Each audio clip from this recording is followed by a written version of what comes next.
m'appelle Sébastien Danville, je suis ingénieur de recherche au CNRS. Je travaille à l'Institut Pierre-Simon-Laplace, l'IPSL, qui fédère en région parisienne les recherches sur les sciences du climat. Pour l'IPSL, je m'occupe plus particulièrement d'environnement de contrôle de simulation, faites par des modèles climatiques, et de gestion de masses de données produites par ces modèles. D'ailleurs, la gestion des masses de données est une thématique importante pour plusieurs disciplines scientifiques. Et le CNRS sortira un ouvrage en 2017 qui expliquera quelle est la place des masses de données et des données pour ces différentes disciplines scientifiques. Donc bien sûr, incluant le climat et la météorologie. Puisque vous travaillez sur les modèles essentiellement, comment ces modèles sont proposés et comment sont-ils testés? Donc, au sein de la communauté internationale, donc régulièrement, tous les 6 à 7 ans, donc un panel que l'on appelle CMIP, Coupled Model Intercomparison Panel, va proposer un protocole expérimental, une série d'expériences nécessaires à l'avancée des connaissances en climatologie.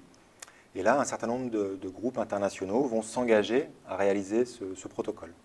Donc, ce sont donc les institutions capables de créer des modèles qui peuvent répondre à ces protocoles qui sont autorisés à participer à ces projets.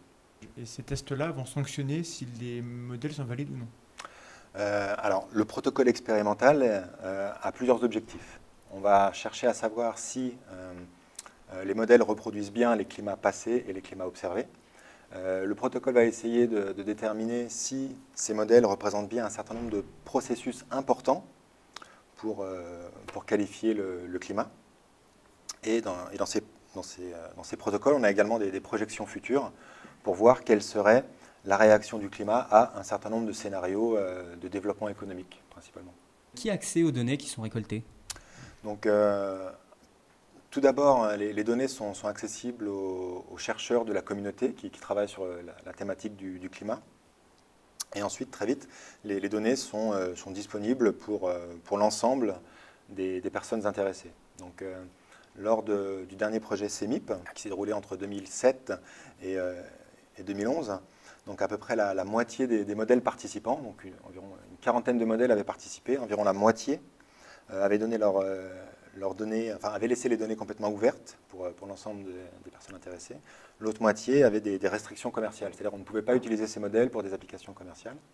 Mais maintenant, la tendance de plus en plus s'accélère pour que les données soient complètement ouvertes, à la fois pour la recherche, pour des personnes privées, des citoyens comme vous et moi, mais également pour des entreprises.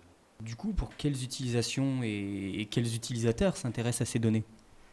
Donc la communauté des climatologues, bien sûr. Donc, ces données ont une grande valeur pour eux, pour mieux comprendre leurs modèles, pour mieux comprendre les processus gouvernant le climat.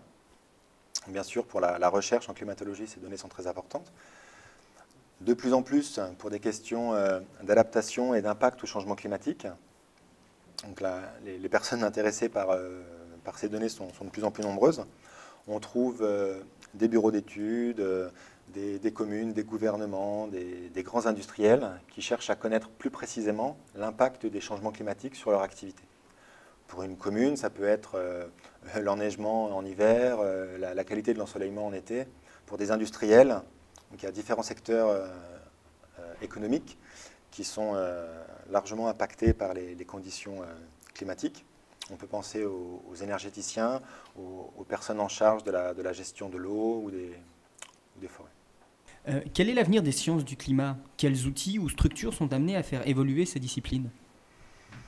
C'est une vaste question.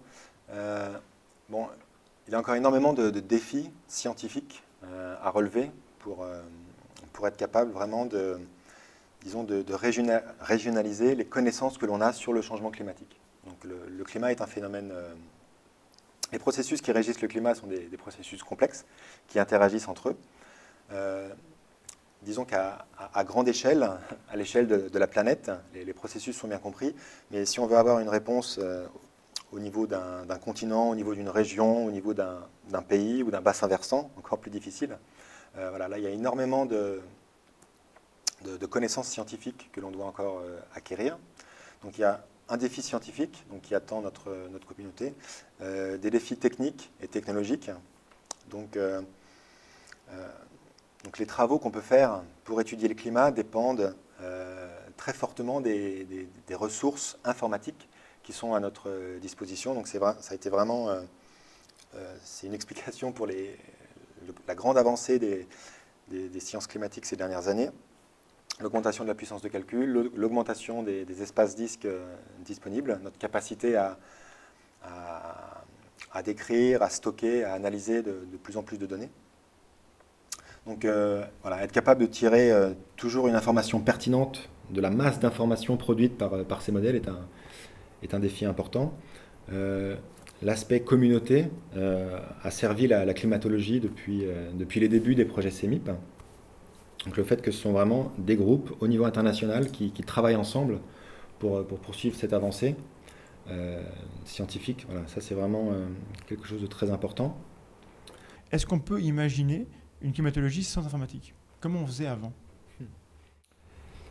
C'est-à-dire que notre capacité à faire de l'expérimentation avec les modèles climatiques dépend entièrement des ressources informatiques, de la puissance de calcul à notre disposition. Donc, les premières prévisions météorologiques ont été faites pratiquement à la main, donc par les premières personnes qui ont travaillé sur le sujet.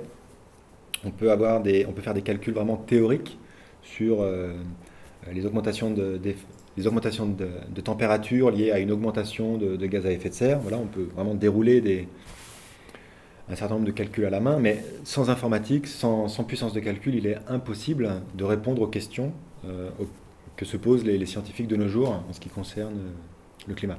C'est vrai également pour la météorologie. Hein. C'est un des points communs avec la météorologie. Sans puissance de calcul, impossible de faire des prévisions fiables voilà, à différentes échelles de temps. Quels sont les principaux paramètres qui concourent au changement climatique? Donc, plutôt que de paramètres, on a l'habitude de parler de processus qui vont influer le changement climatique. Donc, il faut savoir que le climat est piloté voilà, par un certain nombre de processus. Le premier d'entre eux, bien sûr, c'est le Soleil, l'irradiance solaire totale qui nous arrive, donc l'énergie que nous envoie le Soleil, notre orbite autour de lui. Voilà, de tout temps, c'est ce qui a vraiment piloté le climat. En plus de ça, à côté de ça, on a également donc, l'effet de serre. Donc la température de notre planète dépend bien sûr de notre distance par rapport au Soleil. Et la composante majeure, c'est l'effet de serre. S'il n'y avait pas d'effet de serre sur notre planète, s'il n'y avait pas les gaz et les éléments qui concourent à l'effet de serre, la température de la planète serait d'environ moins 18 degrés centigrades. Et grâce à la présence de vapeur d'eau, grâce à la présence de CO2, de méthane, etc., la température moyenne oscille autour de 15 degrés. Donc ça, c'est le système climatique à l'équilibre. Le climat est le résultat d'un équilibre entre océan, atmosphère, glace de mer, composition atmosphérique, échange entre toutes ces composantes. Et donc ce sont vraiment voilà, ces processus-là qui peuvent piloter un changement climatique. Donc s'il y a un changement dans l'activité solaire, un changement de notre orbite autour du Soleil, ou une modification de la composition atmosphérique au niveau des gaz à effet de serre, vapeur d'eau, CO2, méthane, cela induira donc un changement climatique. Donc le fait que récemment à l'échelle des âges géologiques, le fait que récemment l'homme ait injecté dans l'atmosphère des quantités importantes de gaz à effet de serre tels que CO2, méthane, aérosols, ozone, voilà, cette injection a modifié l'équilibre énergétique de notre planète.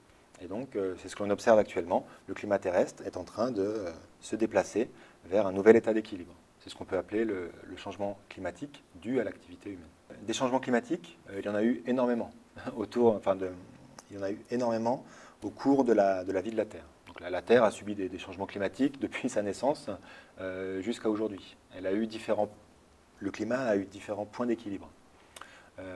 Maintenant, de nos jours, on parle de réchauffement climatique, puisque le nouvel état d'équilibre sera trouvé vers un climat plus chaud.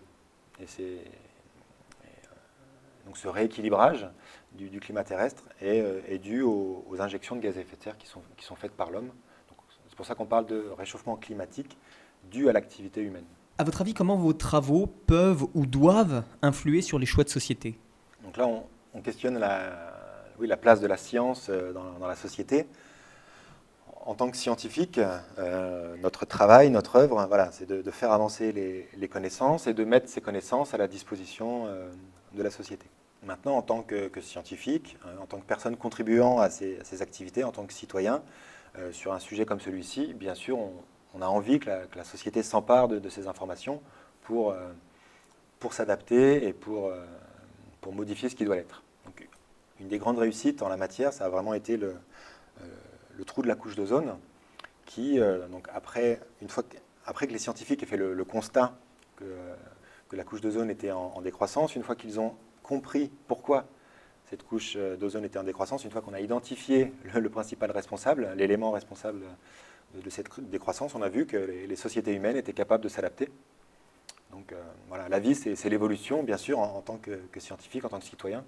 On s'attend à ce que la communauté humaine puisse s'adapter aux connaissances actuelles.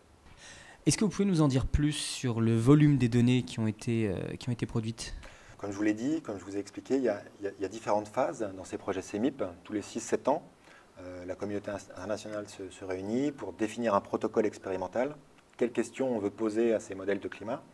Ensuite, environ une vingtaine de groupes à travers le monde, utilisant une quarantaine de modèles différents, vont réaliser ce protocole et distribuer les données. Donc, le dernier exercice CEMIP a produit environ 2 pétaoctets de données.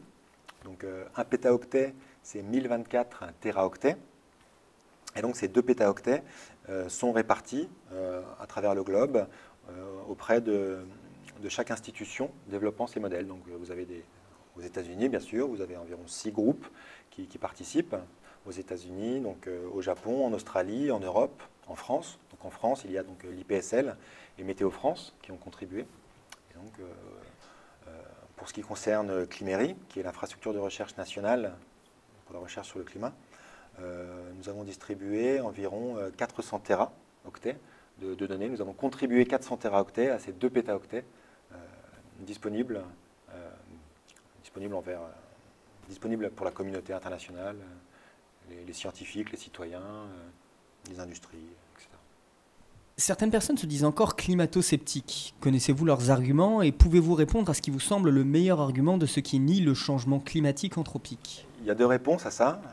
Je peux comprendre qu'on se questionne. C'est vraiment la démarche scientifique et de se questionner en permanence. Donc, il est certain que dans la recherche sur le climat, dans les sciences du climat, il y a des éléments bien établis, des certitudes, je devrais plutôt dire des processus bien compris, bien observés, bien modélisés, et bien sûr des pans de recherche très importants. Ce qui est sûr, c'est que si on parle de l'impact de l'activité humaine sur le climat, l'écrasante majorité de scientifiques travaillant sur le sujet s'accordent à dire qu'il est indémontrable de prouver que l'homme n'influence pas le climat. Tous les éléments vont dans le sens d'une influence forte à travers l'injection de gaz à effet de serre de l'activité humaine sur le climat. Certains arguments, la plupart des arguments qui nous parviennent sont peut-être de bonnes questions. Mon sentiment, c'est que l'importance des phénomènes soulignés par les climato-sceptiques, après étude, s'avère mineure dans l'impact sur le climat. Récemment, j'ai pu entendre, par exemple, en fait, l'accroissement des gaz à effet de serre et du CO2 en particulier dans l'atmosphère n'est pas dû à l'activité humaine, mais à une hausse de l'activité des volcans.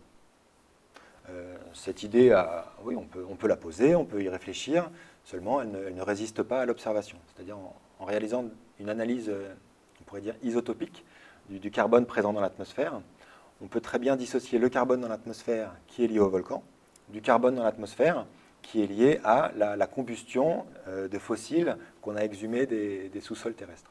Donc ça, les observations et les analyses montrent très bien que l'écrasante majorité du CO2 présent dans l'atmosphère est en fait due à l'activité humaine. Dernièrement, je suis tombé sur, je crois que c'est David Moore, l'ancien fondateur de Greenpeace. Il a fait une vidéo où il a montré un graphe qui a l'air de montrer qu'il n'y a aucune corrélation entre la température dans les âges géologiques et le niveau de CO2.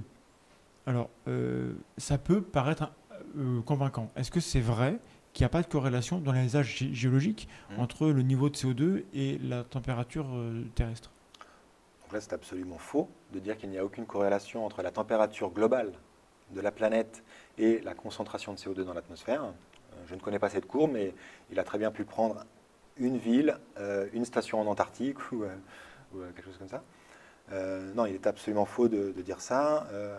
D'ailleurs, dans les manuels scolaires, une des premières figures de climatologie qui est apparue, c'est cette figure de reconstitution sur les 400 000 dernières années de la température globale de la Terre, avec une reconstitution des concentrations en gaz à effet de serre de l'atmosphère. Et cette courbe démontre avec évidence qu'il y a une forte corrélation entre ces quantités. Même s'ils sont moins nombreux qu'avant, parce que la science démontre correctement ce qu'elle avance et du coup les gens sont convaincus, mais il y a encore des gens qui continuent à ne pas vouloir accepter cette vérité-là, enfin, cette information-là. Selon vous, qu'est-ce qui fait que ces gens-là veulent nier la parole scientifique sur ce sujet-là? Bon. À mon avis, donc c'est un avis personnel, une explication à ce phénomène, c'est que ça interroge la façon dont cette information doit être communiquée au public. Donc, simplement dire à tout un chacun le climat change, il y a un risque majeur pour un certain nombre d'écosystèmes, un certain nombre de populations, un certain nombre d'activités liées à ce réchauffement climatique lié à l'activité humaine. Un certain nombre de personnes peuvent se dire, mais se sentent en incapacité de réagir à ça. C'est-à-dire que c'est une réponse nécessairement collective. Je pense qu'il faut aussi avoir un discours, j'ai envie de dire, positif sur le sujet, en proposant des solutions. Il est insuffisant de dire l'homme influence le climat, les conséquences peuvent être néfastes. Il est, je trouve, beaucoup plus intéressant de dire ça, en effet. L'homme influence le climat, les conditions peuvent être néfastes. Voilà comment on peut adapter nos habitudes, nos modes de vie pour inverser cette tendance. C'est-à-dire qu'en même temps que d'apporter ce message, en même temps qu'on leur apporte ce constat scientifique, on doit également travailler à apporter une réponse sociétale en aidant le citoyen, les politiques à adapter nos comportements.